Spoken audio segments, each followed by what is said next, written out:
Maka ini yang patut kita perbaharui, bahwasanya kalaupun misalnya kita tidak bisa belajar secara menyeluruh terkait bahasa Arab, minimal kita paham apa yang menjadi bacaan yang kita rutinkan sehari-hari, ya, dari zikir kah, dari bacaan sholat kita kah, dari doa-doa kita kan, minimal kita paham, ya, dari Al-Qur'annya minimal kita paham apa yang kita baca. Ya, maka sering kita dapati orang-orang di sekitar kita ketika dia sholat dia sangat khusyuk, ya. Nah, bahkan sampai menangis, ya. Ya, karena dia paham apa yang dia baca atau apa yang dia dengar ketika dia jadi makmum. Ya, maka jangan sampai kita melihat orang nangis, kita nangis juga, ya. Kan ibaratnya gitu, orang nangis kita ikut nangis, ya. Tapi kita nangisnya karena kita tidak paham apa yang kita dengar, apa yang kita baca. Nah, maka ini motivasi kita. Kalaupun misalnya belum hafal 30 juz, minimal juz 30. Nah, kalaupun belum menguasai secara keseluruhan bahasa Arab itu, minimal bacaan sholat kita memahaminya. Nah, ini yang menjadi motivasi kita untuk memahami bacaan sholat. Taib, hadirin kaum muslimin dan muslimat majelis kajian online Ruko, ya, nah, sebagai pemateri pada malam ini mengucapkan ahlan wa sahlan bihudurikum. Ya, selamat datang di kajian online kita yang mana ini adalah kajian berbasis sebenarnya bahasa Arab, ya. Cuma kita memulai dengan yang lebih ringan dan yang dipakai, ya, secara praktek langsung di dalam ibadah kita, yaitu bacaan sholat. Mudah-mudahan dengan niat kita yang ikhlas, mudah-mudahan Allah berikan kemudahan memahaminya dan diberikan kita kesempatan untuk bisa lebih mendalami bahasa Arab itu sendiri, insya Allah di hari-hari kedepannya. Terkait pembelajaran kita di bacaan sholat, maka ada beberapa poin yang patut kita pahami terkait bacaan sholat. Yang pertama adalah bacaan sholat itu terbagi 3 jenis, ya. Di dalam sholat, ketika kita membaca bacaan sholat itu ada 3 jenisnya. Yang pertama ada dia termasuk rukun, ya. Jadi jenis pertama bacaan yang bagian dari rukun sholat. Apa itu rukun? Sesuatu yang harus dipenuhi. Ya, rukun itu harus dipenuhi, tidak boleh ditinggalkan apapun sebab. Ya, sengaja kah, lupa kah, tidak sengaja, ya, atau jahil tidak tahu, dia tetap harus didatangkan. Nah, itu namanya rukun. Jadi ada bacaan sholat yang dia bagian dari rukun. Ya, dan di antara rukun bacaan itu disebutkan dalam kitab-kitab fikih adalah 4, ya. 4 bacaan yang termasuk rukun. Yang pertama adalah takbiratul ihram. Takbiratul ihram. Maka dia rukun. Dan ini insya Allah pembahasan kita pada malam ini. Yang kedua adalah membaca surah Al-Fatihah, itu rukun sholat. Yang ketiga, membaca tasyahud akhir, itu rukun sholat. Dan yang keempat adalah membaca salam, ya, itu juga rukun sholat. Jadi 4 ini rukun bacaan. Ada yang kedua, dia tidak rukun, tapi masuk kelompok wajib sholat. Ya, dan insya Allah untuk jenis-jenis ini akan kita bahas secara detail insya Allah di kajian 2 pekanan kita, 2 pekanan ruko setiap Ahad sore insya Allah, pekan kedua dan keempat. Ya, wajib sholat artinya sesuatu yang harus dikerjakan. Kalau lupa, cukup sujud sahwi, tidak perlu diulang. Tapi kalau sengaja ditinggalkan, maka sholat batal. Ya. Nah, ini wajib namanya. Di antara bacaannya termasuk wajib sholat, disebutkan oleh para ulama, di antaranya adalah membaca tasyahud awal. Ya, dari at-tahiyatul mubarakatul salawatul thayyibatul lillah sampai syahadat. Ini wajib hukumnya. Artinya harus kita kerjakan ketika ingat. Kalau lupa, cukup sujud sahwi. Ini namanya wajib. Dan yang ketiga kelompok bacaan adalah sunnah. Nah, sunnah artinya sesuatu yang dikerjakan berpahala, ditinggalkan tidak masalah, salat kita sah, ya, tidak membawa pengaruh apapun, tidak perlu sujud sawi. Di antara contoh bacaan yang dia sunnah adalah membaca doa istiftah, membaca basmalah, ya, membaca ta'awudz, ya, membaca amin, ya, di akhir Al-Fatihah. Ya, membaca basmalah di Al-Fatihah itu ada khilaf ulama. Ya, meskipun yang lebih kuat dia wajib dibaca, ya. Perbedaannya adalah sir dan jaharnya. Di antara juga sunnah adalah membaca doa-doa atau zikir-zikir ketika sujud, ketika rukuk. ya, terutama untuk yang kedua atau yang ketiga. Bacaan yang kedua dan yang ketiganya itu sepakat ulama sunnah. Nah, ini terkait bacaan salat. Jadi ada 3 kelompok bacaan: rukun, wajib, dan sunnah. Rukun, wajib, dan sunnah. Baik, kita masuk pembahasan kita yang pertama insya Allah dari bacaan salat, yang dia adalah bacaan salat yang menjadi bacaan pengantar. Artinya dialah pertama yang kita baca di dalam sholat. Tidak ada bacaan yang mendahulunya. Dinamakan dengan takbiratul ihram. Dinamakan dengan takbiratul ihram. Ya, takbiratul ihram adalah lafaz pertama yang kita baca di dalam sholat kita. Dan takbiratul ihram artinya takbir yang dia mengharamkan, ya, seorang yang sedang sholat itu, ya, mengharamkannya untuk melakukan pekerjaan perbuatan yang bisa membatalkan sholat, maka dinamakan takbiratul ihram. Jadi ihram itu dari kata haram, ya. Sebelumnya halal. Ketika kita sudah bertakbir, maka dia jadi haram. Ya, berbicara sebelumnya halal, boleh kita berbicara, ya, ngobrol dengan siapapun sebelum sholat, makan, minum, ya. Tapi ketika sudah bertakbir, maka yang halal tadi menjadi haram. Maka dinamakanlah dia takbiratul ihram. Dalilnya adalah hadis Nabi SAW, miftahus salati tahur wa tahrimuha takbir wa tahliluha taslim. Ya, pembuka salat itu adalah tahur, ya, bersuci. Pengharamnya adalah takbir dan penghalalnya adalah taslim. Ketika seorang sudah salam, maka dia sudah dinamakan tahallul dalam salat. Artinya dia sudah halal lagi. Ya, sesuatu yang dilarang dalam salat ketika dia sudah salam, maka dia kembali menjadi halal. Ya, maka dinamakan dia at-tahlil, ya. Baik, kaum muslimin rahimakumullah. Takbiratul ihram. Apa yang dimaksud takbiratul ihram? Takbiratul ihram itu adalah ucapan kita membaca Allahu Akbar.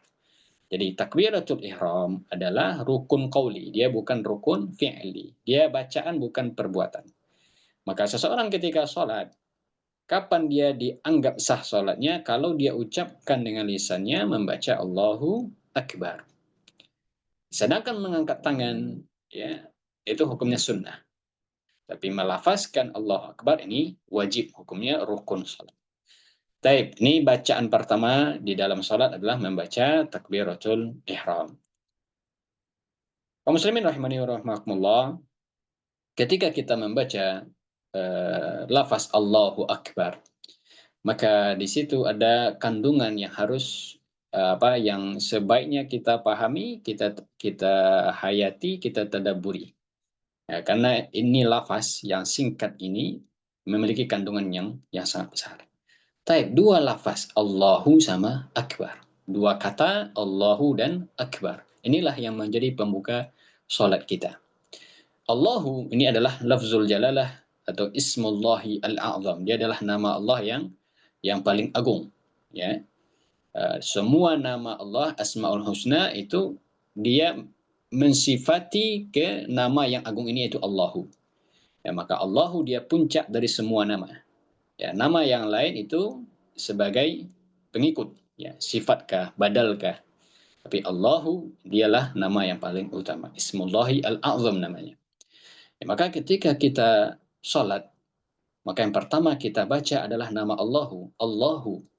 Ya, tidak nama yang lain, tidak lafaz yang lain, tapi kita baca Allahu. Nama Rabb kita, Rabbul Alamin, pencipta semua alam. Lalu lafaz yang kedua, Akbar. Apa arti akbar? Akbar diambil dari kata kabura yakburu. Ya, fiilnya kabura. Artinya besar. Akbar ini dalam bentuk pola namanya isim tafdil. Ya, isim tafdil itu kalau dalam bahasa Indonesia, ya, kalimat superlatif, ya. Artinya menunjukkan dia yang paling, ya. Maka akbar dinamakan isim tafdil karena mengikut pola af'alu. Dan dia tidak boleh bertanwin, ya, karena di antara isim yang dilarang bertanwin adalah ketika dia dalam pola af'alu atau pola isim tafdil. Maka kita dapati di sini akbaru tidak pakai alif lam, tapi tidak bertanwin. Tidak boleh orang baca Allahu Akbarun.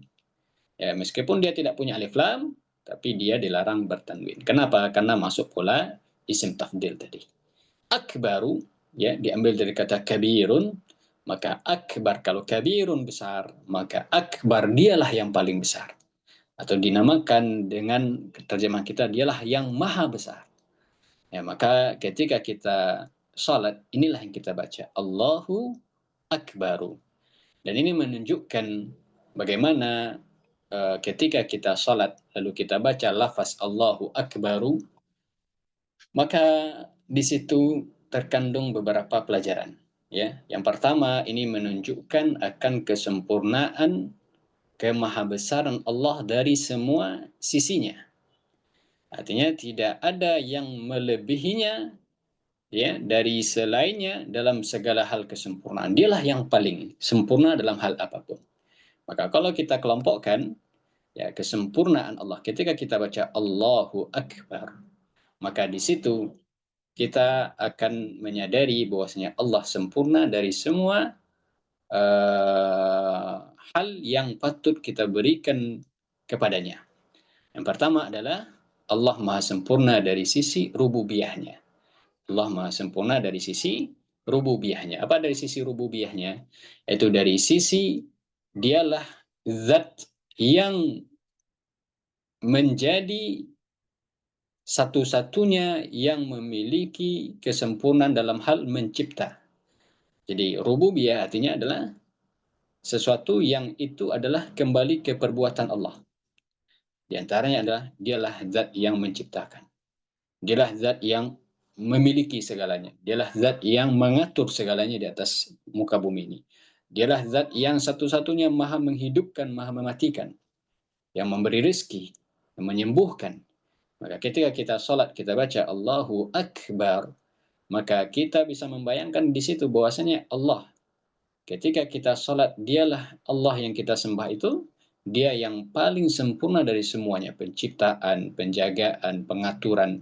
Tidak ada yang mengalahkannya. Menyembuhkan, memberi rezeki. Maka banyak kita dapati ketika orang sholat, lalu dia baca Allahu Akbar, dia meneteskan air matanya karena dia menyadari ketika itu bahwasanya tidak ada daya dan upaya kita, melainkan itu semua adalah kehendak dan kekuasaan Allah. Ya, maka ini diantara makna akbaru. Dia maha sempurna, maha agung dari sisi rububiyahnya. Artinya dialah zat yang maha sempurna penciptaannya, maha sempurna penjagaannya, maha sempurna pengaturannya, maha sempurna semua apa yang menjadi kekhususannya. Baik. Yang kedua, di antara makna akbar, dialah Allah yang maha besar dari sisi nama-nama dan sifatnya. Dari sisi nama-nama dan sifatnya. Artinya segala sifat kesempurnaan Allah, ya, segala sifat kesempurnaan yang ada di atas muka bumi ini, maka Allah yang lebih lagi maha sempurnanya. Dari sisi nama, dari sisi sifat. Ya, sebagai contoh, banyak dari kita misalnya memberi nama anak dengan nama Allah, bagian dari nama Allah, atau sebagian dari Asmaul Husna. Dan kita tahu bahwasanya ada dari beberapa Asmaul Husna itu boleh diambil sebagai nama. Misalnya di antara ada Aziz. Ya, Aziz, kita kasih nama orang, nama anak kita Aziz boleh. Ya, atau misalnya di antara juga yang boleh dikasih nama adalah Muhaimin misalnya. Ada nama orang Muhaimin, Hafiz, ada nama orang Hafiz, ada nama orang Khalid. Ya, itu adalah bagian dari nama Allah dan itu boleh dinamakan kepada makhluk. Ada beberapa nama yang tidak boleh, itu adalah kekhususan Allah. Di antaranya adalah Rahman, di antaranya adalah Allahu, ya. Di antara adalah Khaliq, ya, pencipta, atau Muhyi yang menghidupkan. Ya, artinya tidak boleh kita namakan manusia dengan nama-nama ini yang merupakan kekhususan Allah Subhanahu wa taala. Maka kalaupun ada nama kesamaan dengan nama Allah, maka tentu tidak sama dari sisi kesempurnaan. Nah, ini dari sisi nama. Maka orang yang bernama Khalid misalnya, apakah sama makna Khalid yang dimilikinya dengan kesempurnaan, dengan kekekalan, keabadiannya Allah? Tentu tidak sama. Begitu juga dalam sifat. Ya, Allah punya sifat, kita punya sifat. Dan ada beberapa sifat yang sama. Di antaranya adalah misalnya mendengar. Ya, Allah mendengar, kita juga mendengar. Tapi apakah pendengaran kita sama dengan Allah? Tentu tidak. Maka segala bentuk sifat ketika kita nisbahkan kepada Allah, maka dia adalah yang mengandung kesempurnaan. Maka ketika kita namakan Allah atau sifati Allah dengan mendengar, kita namakan Maha mendengar, Maha melihat, Maha mengetahui. Ya, manusia mengetahui. Di antara sifat kita adalah al-ilmu. Ya, kita bisa mengetahui. Tapi apakah sama ilmu kita dengan ilmu Allah? Tentu jauh berbeda. Maka ini yang kedua di antara makna akbar. Dialah maha sempurna dari sisi nama dan sifatnya. Dan yang ketiga, dialah maha sempurna dari sisi uluhiyahnya. Ketika kita baca Allahu Akbar, maka akbar dialah maha sempurna, maha besar dari sisi uluhiyahnya. Artinya apa? Tidak ada peribadatan ibadah, tidak ada yang boleh diibadahi selain Allah Subhanahu wa taala. Maka ketika kita baca Allahu Akbar, lalu kita bayangkan bahwasanya dialah Allah yang maha sempurna, maha besar dari sisi semuanya. Maka semua ibadah kita tujukan hanya kepada Allah Subhanahu wa taala. Maka di antara hikmah terkandung dari lafaz Allahu Akbar ini menunjukkan ketauhidan kita kepada Allah Subhanahu wa taala. Maka disebutkan oleh para sebagian ulama bagaimana seseorang datang dalam solat, lalu dia baca Allahu Akbar. Dia iklankan bahwasanya Allah lah yang maha besar. Tapi setelah itu dia sibuk dengan pikirannya, dia sibuk dengan perencanaannya ketika sholat. Artinya dia sibuk dengan yang lainnya. Ya, maka ini tentu jauh dari apa yang diucapkan dengan apa yang dihadirkan.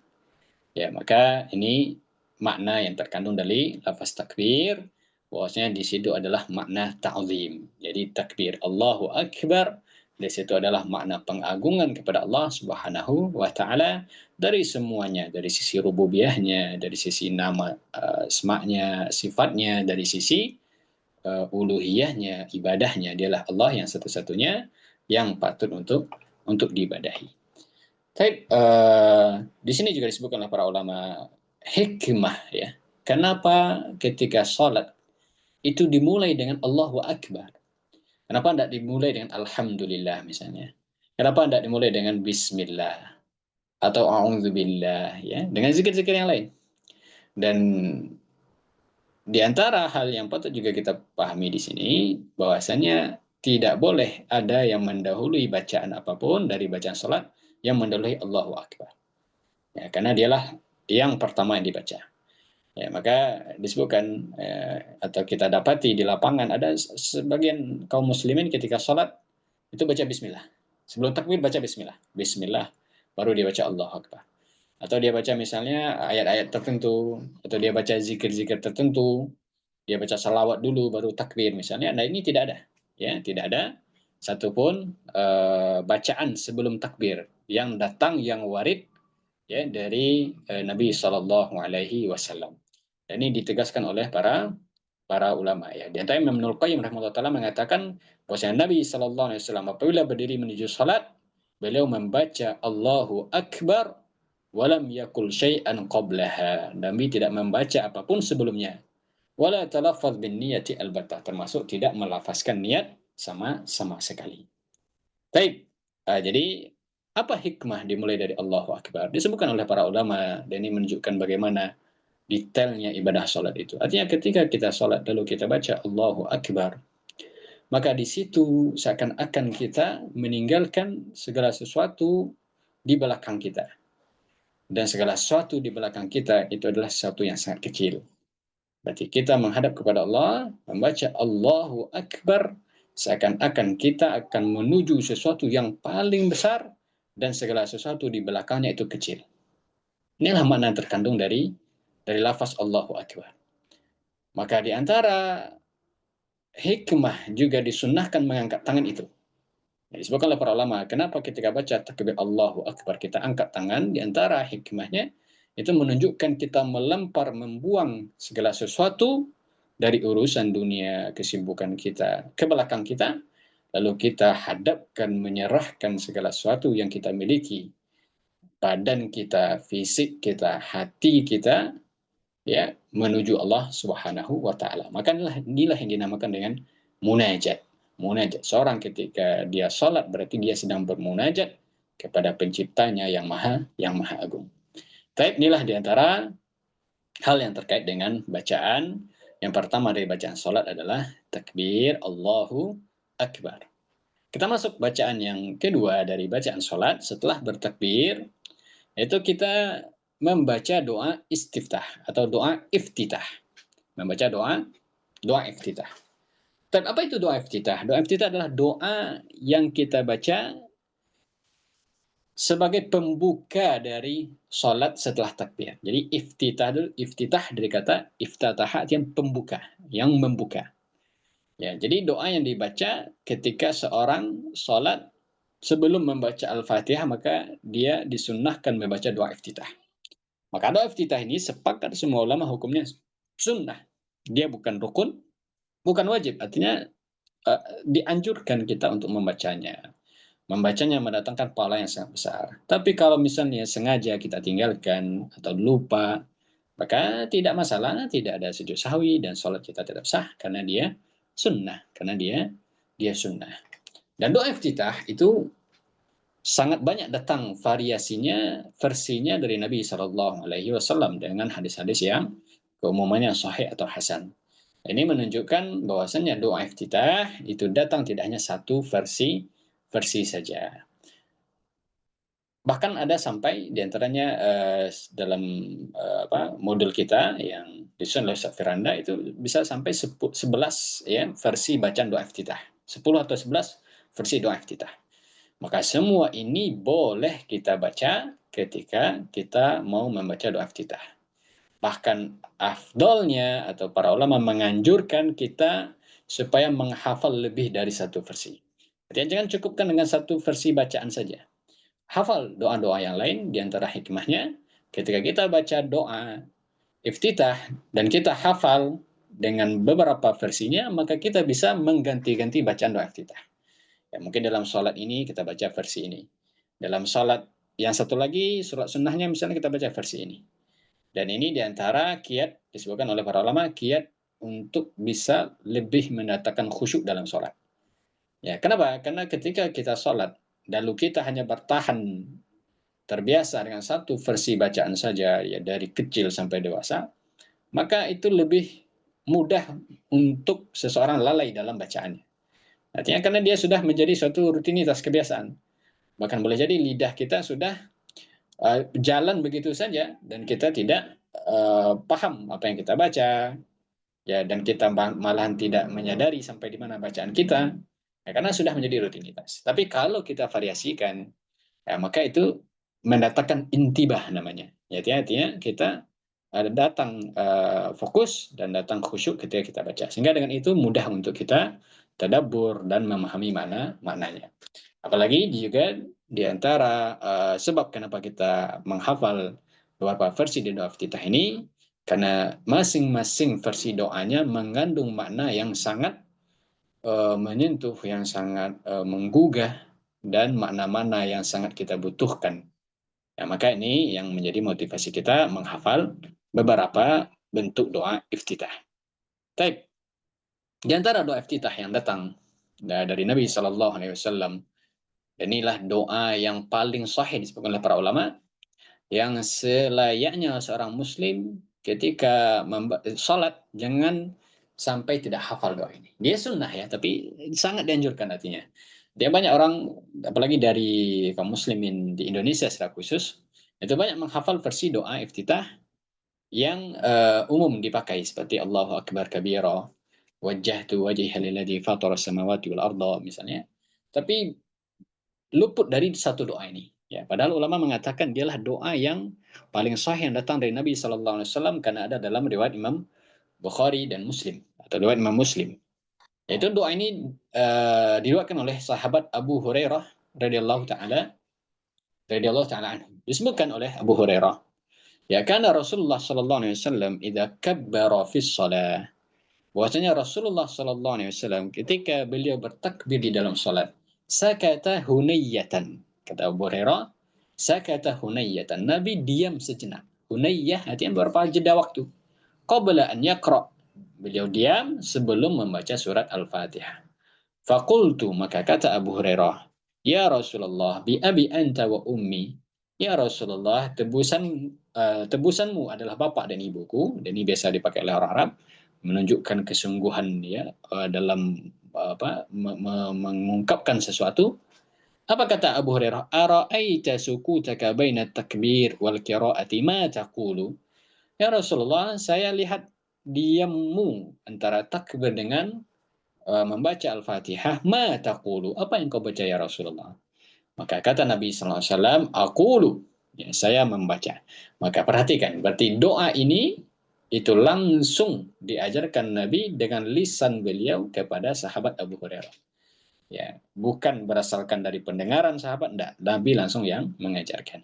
Maka kata Nabi, saya membaca Allahumma ba'id baini wa baina khataayaya kama ba'adta bainal masyriqi wal maghribi. Allahumma naqqini minal khataaya kama yunaqqa thawbul abyadu minad danas. Allahumma gsil khataayaya bil ma'i wath-thalji wal baradi. Doa yang sangat agung ini, perhatikan, dia terdiri dari tiga kelompok atau tiga kalimat permintaan. Yang mana ketiga ini, kalau kita perhatikan, itu semuanya terfokus kepada doa minta ampunan. Doa minta ampunan, ya. Dan di antara kenapa doa ini yang paling disarankan atau dicintai atau disukai untuk dibaca dalam sholat, ya karena yang kita minta adalah sesuatu yang sangat besar, yang sangat dibutuhkan seorang di akhirat kelak, yaitu ampunan. Artinya ketika seseorang datang ya menghadap kepada Allah Subhanahu wa taala dalam keadaan sudah diampuni, maka adalah nikmat yang paling besar, nikmat yang paling besar ya. Artinya segala sesuatu yang sudah dia kerjakan di atas dunia ini tidak ada lagi catatan dosanya.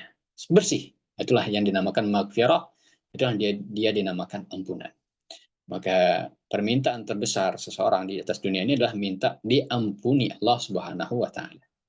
Maka di sinilah juga sebab kenapa istighfar itu adalah zikir yang terbaik. Karena maknanya kita minta ampun. Astagfirullah.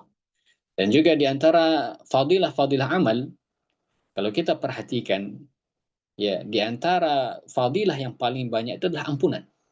Karena dialah nikmat yang paling besar. Ya, seperti Ramadan. Ramadan kalau kita lihat hadis-hadis yang berkaitan dengan fadilah Ramadan itu tidak keluar dari ampunan. Ya man shoma Ramadan imanan wa ihtisaban ghufira lahu ma taqaddam. Diampuni segala dosa. Ya, lalu siapa yang berdiri di malam Lailatul Qadar diampuni semua dosa. Termasuk puasa-puasa sunnah. Ya, termasuk puasa sunnah yang insya Allah kita akan lewati di Kamis depan, yaitu puasa sunnah Arafah. Apa kata Nabi SAW? Diampuni dosa 2 tahun. 1 tahun yang lalu, 1 tahun yang akan datang. Ya, maka kita lihat fadilah atau amal-amal terbaik itu diantara fadilahnya adalah ampunan.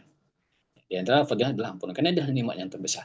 Maka doa iftitah yang diajarkan Nabi SAW kepada Abu Hurairah adalah doa minta ampunan. Bahkan tidak hanya sekedar minta ampunan, tapi doa minta dijauhkan dari semua dosa. Kalaupun dia terjatuh, maka minta dibersihkan benar-benar bersih. Ini yang akan kita lihat insya Allah. Kita lihat doa ini dan kita usahakan hafal. Begini sudah hafal, coba kita perhatikan lafaz per lafaz sehingga kita pahami makna per lafaz.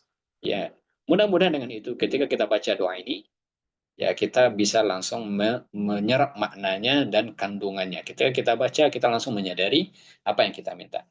Yang pertama perhatikan, Allahumma ba'id baini wa baina khataayaya kama ba'adta bainal masyriqi wal maghrib. Ini permintaan pertama.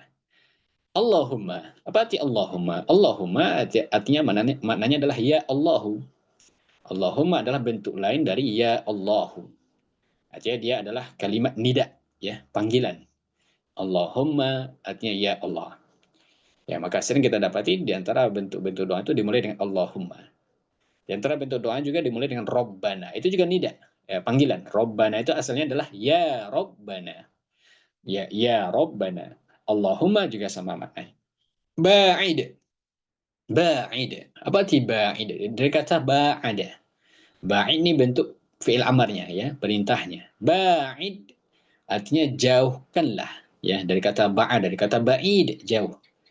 Dan ba'ida ini dalam bentuk pola mazid, ya, pola fa'ala.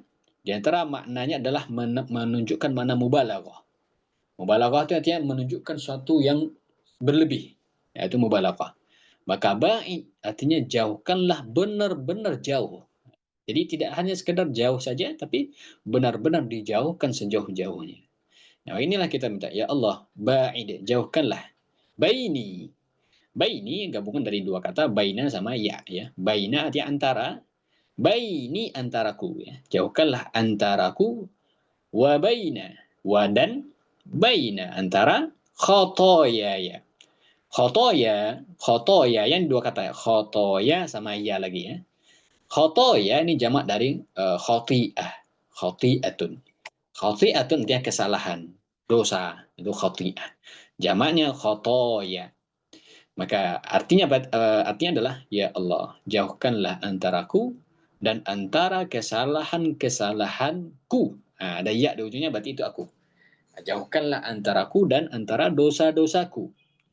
Kama ba'adta bainal masyriqi wal maghribi. Kama sebagaimana. Kama artinya adalah sebagaimana. Ba'adta ini fi'il madhi dari ba'ada tadi. Ba'adta engkau menjauhkan, engkau jauhkan bainal masyriq wal maghrib, antara timur dengan barat. Ya, dan insya Allah nanti kita lihat hikmah atau sebab kenapa kita minta dijauhkan antara timur dengan barat, ya. Dan nanti insya Allah di antara kalam yang sangat bagus di sini adalah perkataan Syekh Al-Utsaimin rahimahullah taala, Syekh Shalih Al-Utsaimin rahimahullah taala, insya Allah nanti kita baca. Ya, jadi artinya adalah ya Allah, jauhkanlah antaraku wa baina khotoya, ya, dan antara kesalahanku, sebagaimana engkau jauhkan antara timur, masyrik timur, wal maghrib dan barat. Allahumma naqqini, Allahumma ya Allah. Naqqini, ini juga bentuk perintah dari naqqa. Naqqa itu diantara mana adalah nazzafa atau zakka, bersihkanlah, sucikanlah. Naqqini artinya sucikanlah aku. Ya, naqqini ya Allah, sucikanlah aku, bersihkanlah aku. Minal khotoya, dari segala dosa, kama yunaqqat thawbul abyadu minad danas. Ya, sebagaimana yunaqqa, ini bentuk majhulnya ya, bentuk pasifnya. Sebagaimana dibersihkan, disucikan ats-thawbu. Ats-thawbu artinya adalah pakaian, baju, itu thawb. Al-abyad putih. Sebagaimana dibersihkan baju yang putih minad danas. Danas artinya kotoran, debu, ya, noda, itu danas. Maka kita ulang artinya adalah Allahumma ya Allah, naqqini, sucikanlah aku, minal khotoya, dari segala dosa kesalahan, kama yunaqqat thawbul abyad, sebagaimana dibersihkan pakaian yang putih, minad danas, dari segala kotoran. Ini permintaan yang kedua. Yang ketiga, Allahumma gsil, Allahumma ya Allahu, iksil. Iksil artinya dari kata ghasala yaksilu iksil, ya, bersihkanlah, cucilah. Oh, salah itu artinya mencuci. Ya Allah, cucilah khotoya ya. Khotoya tadi artinya kesalahan-kesalahan. Ya, yang kedua artinya saya. Ya Allah, cucilah kesalahan-kesalahanku, ya, dosa-dosaku. Bil ma'i, bi dengan al-ma air, wathalji salju, wal baradi ini bongkahan es, ya. Di salju wal bar ini sama maknanya, itu dari kumpulan es, ada yang sudah membeku, ada yang masih seperti salju. Nah, artinya kita minta, ya Allah, cucilah dosa-dosaku dengan air, dengan salju, dan dengan air es. Inilah permintaan kita di dalam doa iftitah. Inilah permintaan kita dalam doa iftitah. Baik, kita ulang ya, dan kita usahakan hafal. Allahumma ba'id. Ya Allah, jauhkanlah baini, antaraku, wa baina khotoyaya, dan antara dosa-dosaku. Kama ba'adta, sebagaimana engkau menjauhkan. Ya. Syabalik masih bersama kita, mungkin bisa dibukan suaranya. Baik, ya Allah, ba'id, jauhkanlah. Ya, perhatikan tadi, ba'id ini tidak hanya sekedar dijauhkan, tapi benar-benar dijauhkan sejauh-jauhnya. Dia mengandung makna mubalaghah. Ya, baini antaraku wa baina khotoya, dan antara kesalahan dosaku, kama, berarti kama, sebagaimana.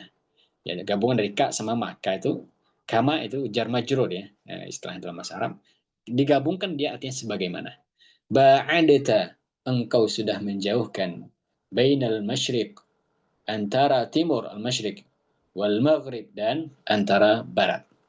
Yang kedua, Allahumma naqqini, ya Allah, naqqini, sucikanlah aku, minal khataya, dari segala dosa-dosa, ya, kama yunaqqat thawbu, sebagaimana disucikan, yunaqqa, disucikan, dibersihkan, ats-thawbul abyadu, pakaian yang putih, ats-thawbu, pakaian, al-abyad, putih. Nah, ini sekaligus kita hafal kosakata ya.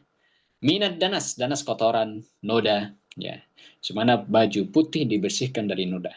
Dan nanti kita lihat kenapa di sini kita minta dibersihkan dosa sebagaimana baju putih dibersihkan dari noda. Kenapa ada baju putihnya gitu ya? Kenapa enggak baju yang lain seperti itu ya? Nah, insya Allah nanti kita lihat syarahnya.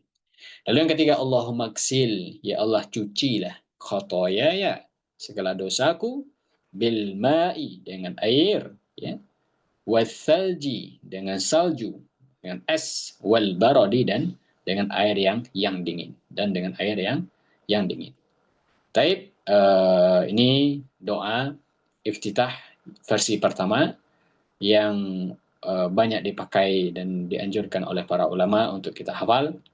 Dan kita tadi sampaikan inilah doa iftitah yang paling sahih, ada dalam Sahih Bukhari dan Muslim, dan dia langsung dari lisan Nabi Sallallahu Alaihi Wasallam. Maka inilah sebab kenapa doa ini paling disarankan untuk dihafal, paling disarankan untuk dihafal. Taib, kita lihat kandungan ya dari doa iftitah versi yang pertama ini. Ya, kita baca apa yang dituliskan oleh Syekh Shalih Al-Utsaimin rahimahullah taala, sangat bagus kalam beliau terkait hal ini. Ya, kata Syekh, ya ini bisa nukilan ini bisa nanti dibaca di Bekal Islam ya Safiranda, itu dinukilkan kalam Syekh Al-Utsaimin rahimahullah taala. Ya, sangat bagus ya, untuk kita baca insyaallah. Itu ada dalam Syarah Al-Mumti' ya, jilid 3 halaman 49. Apa kata Syekh Al-Utsaimin rahimahullah taala? Ya, qauluhu Allahumma ba'id baini wa baina khataayaya kama ba'adta bainal masyriqi wal maghrib. Ketika kita baca doa ini kita bilang, yaitu Allahumma ba'id, ya Allah jauhkan antaraku dan antara dosaku sebagaimana engkau jauhkan timur dengan barat. Maknahu, kata beliau, annahu sa'ala Allah an yuba'ida bainahu wa baina khatayahu. Maknanya seorang minta kepada Allah dijauhkan antara dia dan antara kesalahan-kesalahan dan dosa-dosanya sebagaimana dijauhkan antara timur dengan barat. Dan kata beliau di sini, wal muba'adah, ini jawaban tadi. Kenapa timur dengan baratnya? Wal muba'adah bainal masyriq wal maghrib. Artinya jauhnya jarak antara timur dengan barat. Huwa ghayatun ma yubalighu fihi nas. Dia adalah puncak jarak yang tidak bisa dicapai oleh manusia. Dia adalah bahasa kinayah, kiasan menunjukkan jauhnya jarak. Yang satu di timur, yang satu di barat. Tidak ketemu gitu. Yang satu di utara, yang satu di selatan. Tapi yang umum dipakai timur dan barat, tidak ketemu. Ya, maka kata beliau, "Fannasu yubalighuna fi syai'ainil mutaba'idin." Maka seseorang ya biasanya memakai kalimat mubalaghah menunjukkan apa namanya superlatif atau berlebihan, melebihkan untuk sesuatu yang sangat jauh. Ya, imma bima bainas sama'i wal ard wa imma bima bainal masyriq wal maghrib. Itu biasanya dipakai dua saja. Kata beliau ya. Yang pertama langit dengan bumi, yang kedua timur dengan barat. Artinya ketika seorang ingin membalaghah, ya ingin melebihkan segala ungkapan sesuatu yang menunjukkan makna berjauhan, maka biasanya dia pakai langit dengan bumi, jaraknya antara langit dengan bumi atau antara timur dengan barat. Ini kata beliau. Lalu beliau menunjukkan wa ma'na ba'id baini wa baina khataayaya. Makna dari kalimat jauhkanlah antaraku dengan antara dosaku. Ai, artinya adalah ba'id baini wa baina fi'liha bihaitsu la af'aluha. Maka makna yang pertama, ya Allah jauhkanlah antaraku dengan antara dosa-dosa, artinya jauhkanlah dari sisi melakukannya. Supaya aku tidak terjatuh kepada dosa tersebut. Ini permintaan pertama. Jadi ketika kita minta, ya Allah jauhkanlah antara aku dengan antara dosa, artinya jauhkanlah dari sisi supaya saya tidak terjatuh ke dosa tersebut. Ya, sehingga seorang ketika dia membaca doa ini, dia berdoa supaya tidak jatuh ke perbuatan dosa dulu. Kalau dia terjatuh, maka makna yang kedua yang terkandung di sini adalah ba'id baini wa baina uqubatiha. Maka jauhkanlah antaraku dan antara hukumannya. Jadi kalaupun terjatuh, maka jauhkanlah aku dari hukumannya, dari iqabnya. Ini makna dari potongan yang pertama. Lalu yang kedua, Allahumma naqqini min khotoyaya. Ya Allah jauhkan, ya Allah sucikanlah antaraku dengan dosa, sebagaimana disucikan pakaian putih dari kotoran. Apa kata beliau? Hadhil jumlah tadullu. Ya, kalimat potongan ini menunjukkan bahwasanya maksud dari dosa-dosa yang kita terjatuh kepadanya, ya, bahwasanya kita minta disucikan dosa itu dibersihkan sebagaimana baju putih dibersihkan dari kotoran. Artinya kata beliau, sebagaimana baju putih ketika dia terkena noda, ya, lalu dia dibersihkan, dia kembali jadi putih. Dan kenapa disebut baju putih secara khusus? Ini kata beliau, karena putih ini dia lebih mudah nampak kotorannya. Ya, berbeda dengan baju hitam. Nah, kalau baju hitam terkena noda udah nampak, tidak nampak. Tapi kalau baju putih sedikit pun noda, sedikit tinta, setetes tinta dia nampak. Ya, sehingga seseorang ketika dia terkena baju putihnya dia segera untuk membersihkannya. Ya, dan dia berusaha membersihkan yang sebenar-benar bersih sampai hilang bekas nodanya. Maka inilah makna kita minta supaya dijauhkan dari dosa seperti itu. Baik, lalu juga kata beliau, Allahumma ksilni min khotoyaya bil ma'i wassalji wal bar. Ya Allah, cucilah aku, ya bersihkanlah aku, sucikanlah aku ya dari dosa-dosa ya dengan air, dengan salju dan dengan air es. Apa kata beliau di sini? Bahwasanya ketika kita minta doa ini, maka kalimat yang pertama itu kita minta dijauhkan dari dosa. Sedangkan kalimat dua berikutnya, ketika kita terjatuh ke dosa, kita minta disucikan dosa tersebut, dibersihkan dosa tersebut, diampuni dosa tersebut. Nah, kalau dia sudah diampuni, terkadang masih ada asarnya. Asar itu bekasnya. Maka kita minta yang ketiga, hilangkan juga bekasnya dengan air yang benar-benar mensucikan. Apa itu? Air putih, air es, air yang dingin. Maka di sini beliau sebutkan bahwasannya air yang dingin itu la syakka annahu mutahhir. Tidak dikeragui dia mensucikan. Ya, dan juga kenapa di sini kita minta disucikan dengan air yang dingin ya? Kenapa tidak air panas? Ya, karena kalau kita lihat secara teorinya air yang panas lebih cepat membersihkan noda daripada air yang dingin. Tapi kenapa di sini kita minta dengan air salju, air es? Kata beliau bahwasanya karena yang kita minta dibersihkan bukanlah noda fisik, bukanlah noda yang sifatnya aini, yang noda yang nampak, tapi dia noda batiniah, dia noda dosa. Dan dosa itu memiliki sifat hararah. Hararah itu panas, dosa itu panas. Maka dia lebih cepat dihilangkan dengan sesuatu yang dingin. Maka kita minta, ya Allah, sucikanlah dosa, bersihkanlah, cucilah dosa itu dengan air yang dingin. Karena sesuatu yang panas, dia lebih mudah dibersihkan dengan sesuatu yang dingin. Maka air itu membersihkan. Dan air salju, air dingin untuk mendinginkan. Jadi fungsi kita minta dengan air, dengan salju, supaya membersihkan dan supaya mendinginkan. Dan supaya mendinginkan. Inilah doa iftitah yang pertama yang bagus kita hafal insyaallah taala dan kita rutinkan dalam ibadah kita. Baik, kita masuk doa iftitah yang kedua. Insyaallah kita ambil pada malam ini, yaitu doa iftitah yang juga dianjurkan untuk dihafal. Ya, bahkan sebagian ulama mengatakan inilah doa yang dipilih. Ya, nanti insyaallah kita baca di antara pendapat dalam hal ini adalah pendapat Imam Ahmad rahimahullah taala. Apa doanya? Yaitu subhanakallahumma wa bihamdika wa tabaraka ismuka wa ta'ala jadduka wa la ilaha ghairuka. Subhanakallahumma Wa bihamdika. Kita hafal nih, pendek dia. Subhanakallah. Bahkan boleh bilang inilah doa iftitah yang singkat, yang dia tidak panjang, tapi memiliki kandungan yang sangat besar. Baik, kita lihat maknanya. Subhanaka, subhanak, ya, subhanaka dari kata sabbah yusabbih, maha suci engkau. Subhanaka, maha suci engkau.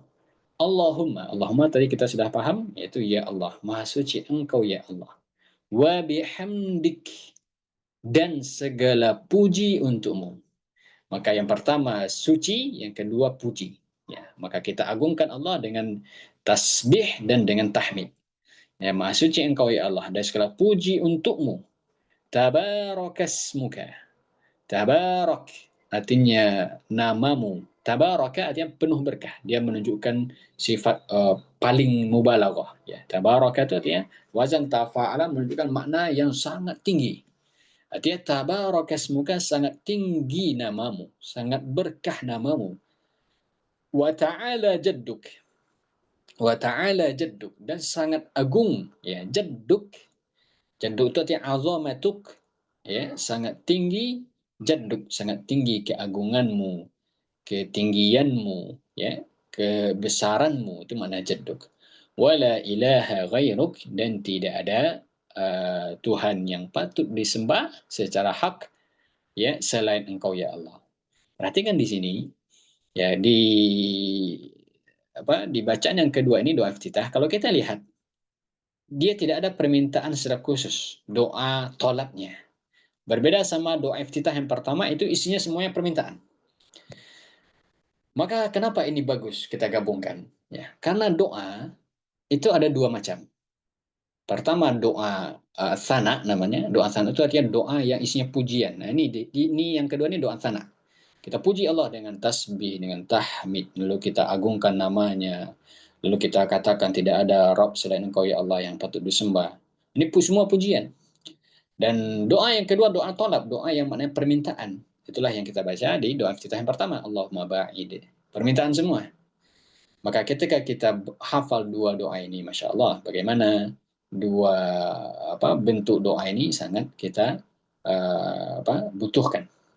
Disebutkan oleh para ulama, doa sana, ya, pujian kepada Allah Subhanahu wa taala, ini diantara sebab mendatangkan rahmatnya Allah. Maka kalau kita lihat ayat yang paling agung di dalam Al-Quran adalah ayat kursi. Kenapa ayat kursi dia jadi ayat yang paling agung? Karena semuanya ayat itu dari awal sampai akhir isinya semua pujian. Pujian kepada Allah. Allahu la ilaha illa huwal hayyul qayyum. La ta'khudhuhu sinatun wa la nawm. Semua pujian. Dan kenapa surat Al-Fatihah surat yang paling agung? Karena semua isinya doa. Dan di Al-Fatihah terkumpul dua doa yang agung tadi. Doa sana dan doa tolak. Di Al-Fatihah ada doa yang isinya pujian. Alhamdulillahirrabbilalamin. Pujian. Ar-Rahmanir-Rahim. Maliki yaumiddin. Iyyaka na'budu wa iyyaka nasta'in. Baru dari ihdina itu doa permintaan, doa tolak. Ya, maka ketika kita puji Allah dengan segala pujian yang menunjukkan kesempurnaan, ketinggian, maka diharapkan itu besar harapan, itu doa kita mustajab dikabulkan oleh Allah Subhanahu wa taala. Ya. Taib subhanakallahumma tadi kita sudah artikan, ya Allah maha suci engkau ya Allah. Wa bihamdik segala puji untukmu, tabarakasmuk maha agung namamu. Wa ta'ala jadduk maha tinggi keagunganmu, kebesaranmu. Wa la ilaha ghairuk, dan tidak ada ilah yang berhak disembah selain engkau. Taib. Di sini disebutkan, ya, ketika kita membaca doa ini, ya, menunjukkan seorang hamba ketika mengucapkan doa ini, menunjukkan dia termasuk orang yang senantiasa ingat terhadap penciptanya. Jadi ketika kita baca doa ini menunjukkan bagaimana kita mensucikan Allah dan mengagungkannya dengan semua sifat kesempurnaan. Dengan semua sifat kesempurnaan. Dan disebutkan oleh para ulama, di antara Imam Al-Qayyim rahimahullah taala, ini patut kita baca juga. Ada satu faedah tentang doa ini. Disebutkan sahih an Umar bin Khattab, telah sahih dari Khalifah Umar bin Khattab, annahu kana yastaftihu bihi wa yajhar bihi wa yu'allimuhu an-nas. Maksudnya Umar bin Khattab itu lebih banyak membaca doa iftitah versi kedua ini. Wa yajharu bihi, bahkan beliau menjaharkannya. ketika sholat beliau jadi imam, beliau jaharkan doa ini. Padahal kita tahunya hukum asalnya doa iftitah ini sir. Bahkan ulama mengatakan makruh dijaharkan. Tapi Umar menjaharkannya supaya apa? Yu'allimuhun nas, supaya atau ya'lamuhun nas, supaya orang-orang tahu tentang doa ini dan dia hafal. Maka kata Imam Al-Qayyim rahimahullah taala bahwasanya doa istiftah yang versi pertama itu lebih sahih, yaitu Allahumma ba'id. Hanya saja Imam Ahmad itu lebih menyukai doa ini, lebih memilih doa ini dengan banyak sebab. Kenapa Imam Ahmad lebih suka doa Allahumma doa subhanakallahumma bihamdika wa tabaraka ismuka wa ta'ala jadduk. Di antara sebabnya kata Imam Nur Qayyim rahimahullah taala, jahru Umar bihi yu'allimuhun nas. Ya, jahru Umar bihi ya'lamuhun nas. Atau yu'allimuhun nas. Ya, karena Umar menjaharkannya. Ya, berarti menunjukkan pentingnya doa ini sampai Umar bin Khattab menjaharkannya supaya orang-orang menghafalnya. Disebab yang kedua kata Imam Al-Qayyim kenapa Imam Ahmad menyukai doa ini istimaluhu ala afdalil kalami ba'dal Quran. Karena doa ini mencakup kalimat yang paling utama setelah Al-Quran, yaitu zikir yang paling agung subhanallah alhamdulillah la ilaha illallah. Maka kenapa ini agung? Karena di situ ada zikir-zikir yang tertinggi. Subhanallah, alhamdulillah, wa bihamdik itu alhamdulillah, ya la ilaha illallah. Dan ini menunjukkan bahwasanya doa ini memiliki kandungan yang sangat besar. Ya, dan dia seiring dibaca dengan takbiratul ihram. Setelah takbiratul ihram kita baca doa ini. Dan juga disebutkan kenapa beliau menyukai doa ini karena doa yang lain dari doa iftitah itu banyak datang dalam salat malam. Artinya dia dibaca Nabi SAW dalam salat malam beliau. Ya, berarti salat sunnah. Sedangkan ini doa, yaitu diajarkan Umar bin Khattab dan diamalkan oleh Umar bin Khattab dan diajarkan manusia dalam sholat fardu. Maka ini menunjukkan doa iftitah yang juga memiliki kandungan yang sangat besar. Baik, inilah dua doa iftitah yang umum ya, yang datang dan kita hafal dua doa ini minimal ya. Ya kalau hafal lebih, alhamdulillah. Baik. Ada doa ketiga yang biasa dipakai oleh kita kaum muslimin di Indonesia ya.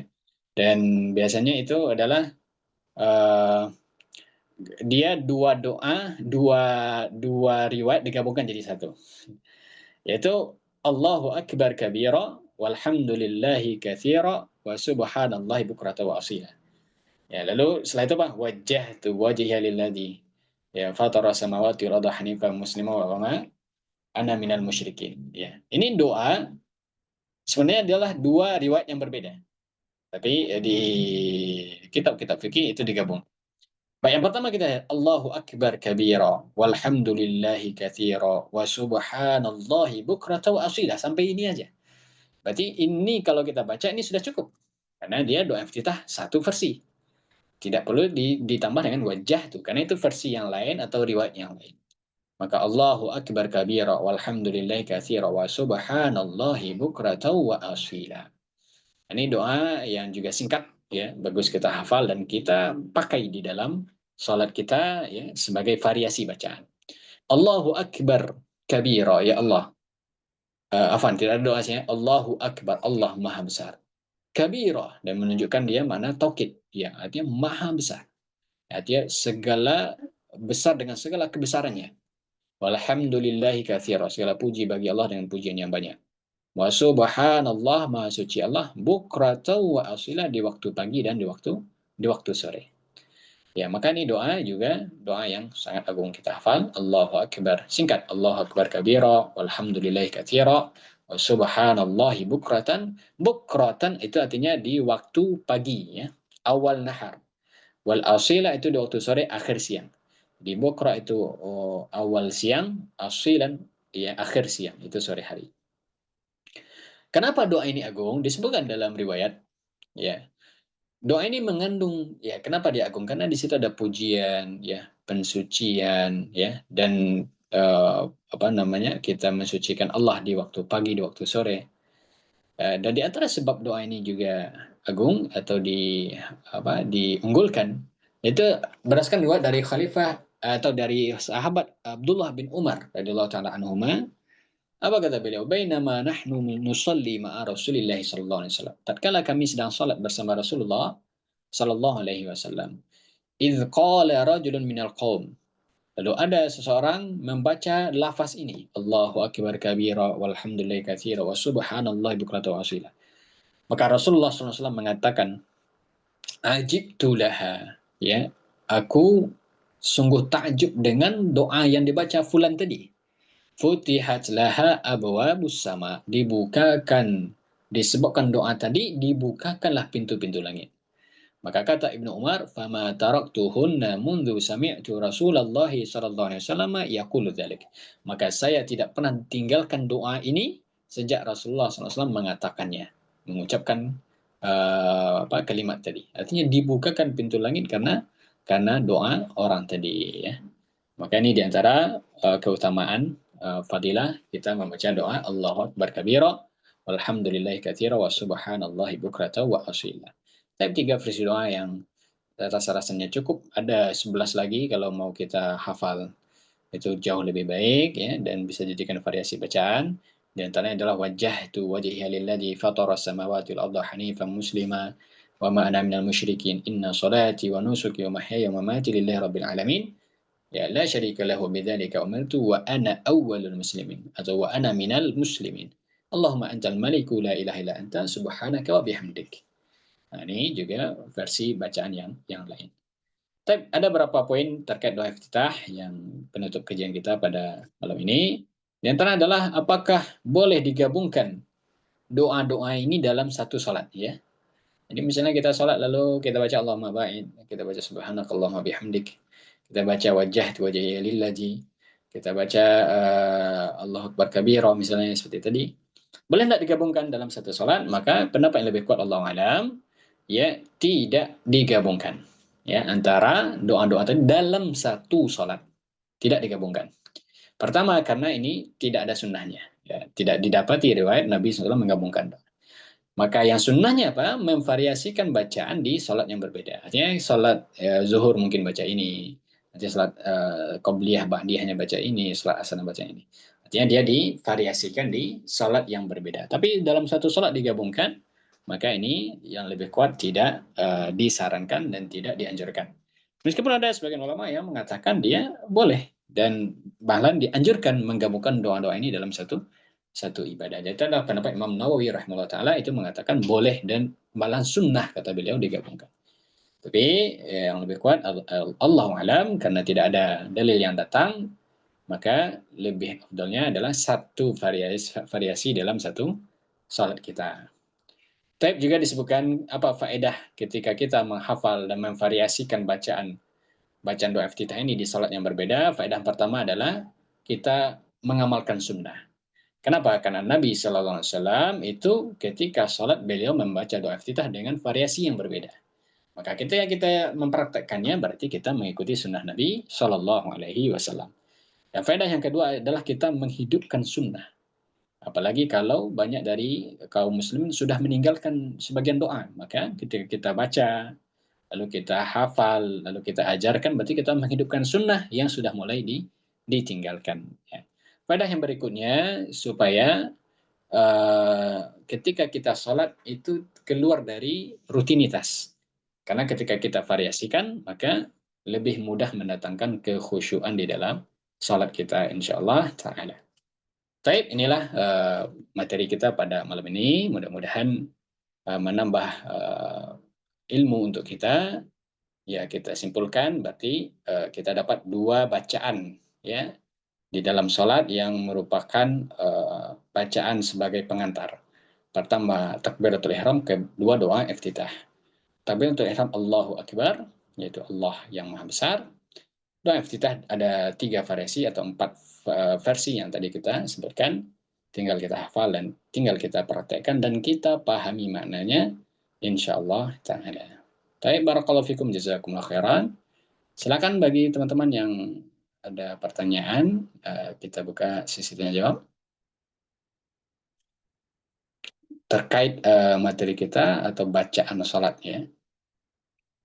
Atau yang lainnya yang berkaitan dengan sholat boleh. Ya. Ya, Assalamualaikum Ustadz, izin tanya Ustadz. Waalaikumsalam warahmatullahi wabarakatuh. Fadal ya. Itu yang tadi di doa iftitah yang pertama yang eh, minal masyriqi Mm-mm. maghrib itu Wal kan maghrib. dia pakai alif lam ya Ustadz ya. Maksudnya berarti apa menandakan dia nakiroh yang mana tidak diketahui sangat jauhnya timur dan barat itu atau gimana Ustadz? Ya, betul. Ini minal masyrik alif lam. Alif lam di sini alif lam menunjukkan dia umum. Alif lam istighraqiyah namanya dalam bahasa Arab. Istighraqiyah menunjukkan umum. Dia menunjukkan timur yang tidak ada ujung. Artinya bukan negeri timur tertentu ya. Bukan timur-timur ya. Atau Papua Timur bukan. Artinya menunjukkan arah timur yang tidak ada ujungnya. Pokoknya timur gitu. Ya, sama wal maghrib dan barat juga pakai alif lam istighraqiyah menunjukkan umum. Artinya timur dengan keumumannya dan barat dengan keumumannya bukan menuju kepada tempat tertentu yang khusus. Ya, ini namanya alif lam al istighraqiyah. Sama dengan al insan ya. Kita baca misalnya wal asri innal insan. Ya, demi waktu asar demi masa. Sesungguhnya al insan, al insan di sini satu mufrad. Ya satu orang artinya kan. Tapi ketika dia dipakai alif lam al-insan, maka dia menjadi alif lam istighraq, menunjukkan umum. Berarti semua manusia tidak dikhususkan ke persen tertentu. Maka semua manusia dalam kerugian. Baik, barakallahu fiik. Dipahami insyaallah. Nah, satu lagi Ustadz, apa Fadal. berarti kalau kita berdoa itu kan memang adabnya ya kita memuji dulu ya Ustadz ya. Tapi boleh nggak kalau kita tiba-tiba langsung meminta tanpa kita memuji Allah dulu? Nah, itu maksudnya Oh, boleh. walaupun itu dulu. Nah, iya betul. Jadi minta kepada Allah dengan pujian. Tapi ada nggak kita minta Allah tanpa memuji dulu? Apa contohnya? Coba mungkin datangkan satu contoh doa yang kita tidak muji dulu. Tidak ada ya. Ya, kalau kita contohnya misalnya Robbana atina. Kan langsung minta itu ya. Robbana habalana min azwajina. Robbana zalamna anfusana. Maka jawabannya Robbana. Ucapan Robbana itu sudah pujian. Kenapa? Karena Robbana apa artinya? Ya Robbana, ya Rob kami. Ketika kita membaca ya Robba itu, ya Robba atau ya Robbi, berarti di situ kita menunjukkan bahwasanya engkaulah Robku, engkaulah penciptaku, engkaulah yang menjagaku, mengatur, menghidup, mematikan, mengatur semua alam, memberi rezeki, menyembuhkan. Itu mana rububiyah kan? Ya Rabbun itu mengandung mana rububiyah. Dan itu adalah pujian. Nah, maka singkatnya doa itu biasanya pasti ada pujian. Ya Rabbana. Ya, maka lebih banyak pujian lebih baik lagi. Ya, maka di antara tawassul yang masyru' kata ulama adalah tawassul yang asmaul husna. Artinya di antara cara kita mencari wasilah dengan Allah adalah dengan nama-namanya. Allah sebutkan dalam Quran langsung walillahil asmaul husna fad'uhu biha. Allah memiliki nama-nama yang hasan. Maka mintalah dengan nama-nama tersebut. Ya, maka dianjurkan oleh para ulama kalau kita minta satu permintaan khusus, ya gandengkan dengan nama Allah yang sesuai dengan permintaan kita. Kita ingin minta rezeki yang banyak, ya Allah. Urzuqni ya Razzaq, anta khairur raziqin. Ya Allah, berilah aku rezeki. Engkau sebaik-baik pemberi rezeki, ya kan? Jika kita ingin sembuh, ya Allah, Allah mashfini, anta syafi. Ya Allah, sembuhkan aku. Engkaulah yang zat yang maha menyembuhkan. Itu pujian. Ya, kalau kita ingin apalagi contohnya apa namanya ditimpa musibah ya. Allahumma ajirni fi musibati. Ya antal qadiru ala kulli syai. Ya Allah, apa berikanlah aku jalan keluar dari musibahku. Engkau maha mampu atas segala sesuatu. Artinya ini diantara sunnah atau diantara adab ketika berdoa juga kita memulai dengan pujian. Itu doa tolak. Kalau kita melihat Al-Fatihah itu mengandung pujian dan permintaan. Doa kunut, nah itu juga di situ terkumpul dua dua permintaan, doa tolak sama doa pujian. Ya, di antara doa yang juga disunahkan ya, itu doa kunut, ya, doa kunut. Baik, barakallahu fik. Ada lagi? Tafadhol ya. Bismillah. Assalamualaikum Ustaz. Waalaikumsalam warahmatullahi wabarakatuh. Tafadhol. Terkait doa istiftah yang pertama tadi, karena ada redaksi yang berbeda gitu nggak apa-apa Ustaz? Mana berbedanya? Jadi tadi kan bacanya langsung khotoyaya. Bentar, bentar. Ah, Kalau maksilni khotoyaya. Enggak pakai min. Iya. Oh, yang ketiga Allah Kalau yang maksil khotoyaya, enggak pakai min, betul. kalau yang ana baca Kalau yang kedua pakai min. pakai min. Ah. Ah, itu Berarti gimana? berarti antum tambah min, berarti Allah maksil min khotoyaya gitu ya. Iya, iya, iya. Nah, boleh, tidak masalah, ya. Karena doa ini dia tidak sesuatu yang harus sama versi lafaz, tidak. Selagi maknanya sama, selagi maknanya tidak membawa perubahan. Tapi tentu yang lebih baik redaksi doa kita sama dengan apa yang diajarkan Nabi SAW. Ini afdolnya. Tapi kalau perbedaan dari sisi mungkin tambahan huruf ya, atau perbedaan dari urutan, nah jika kita berbeda urutan, maka Allah Alam ini tidak masalah insya Allah. Kecuali kalau memang dia datang dalam satu versi dan versi itu sudah tidak ada versi yang lain misalnya, maka sebaiknya kita hafal dengan redaksi yang datang itu. Seperti doa iftitah ini, ya apakah ada redaksi yang lain? Allahu alam. Tapi kalau bisa kita hafal sesuai dengan redaksi yang datang ya, redaksi yang datang. Nah, Ustaz, barakallahu fiik. Wa iyyakum barakallahu fiik. Tafadhal. Ya, kalau ada soal yang lain silakan.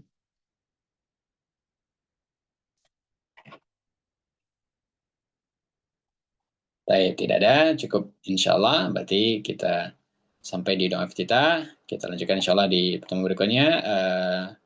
Membaca ta'awudz ya, hukum-hukumnya, lalu baca basmalah dan membaca al-fatihah. Bahkan rukun salat yang paling utama adalah fatihah. Ya, maka Allah membagi, Allah namakan salat, Allah namakan al-fatihah dengan salat, ya. Itu pada hadis qudsi, ya, qasamtu salata baini wa baina 'abdi nisfain. Aku bagi salat antara aku dan hambaku dengan dua bagian. Salat di sini mana adalah al-fatihah.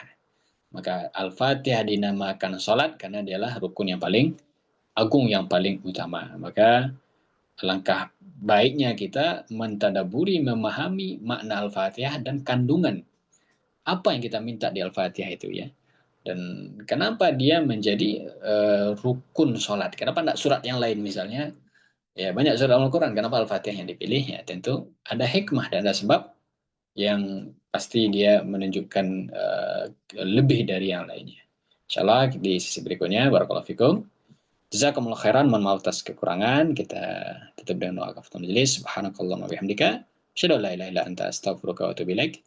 Assalamualaikum warahmatullahi wabarakatuh. Waalaikumsalam warahmatullahi Waalaikumsalam wabarakatuh. warahmatullahi wabarakatuh. Jazakumullah khairan, barakallahu fiikum. Waalaikumsalam.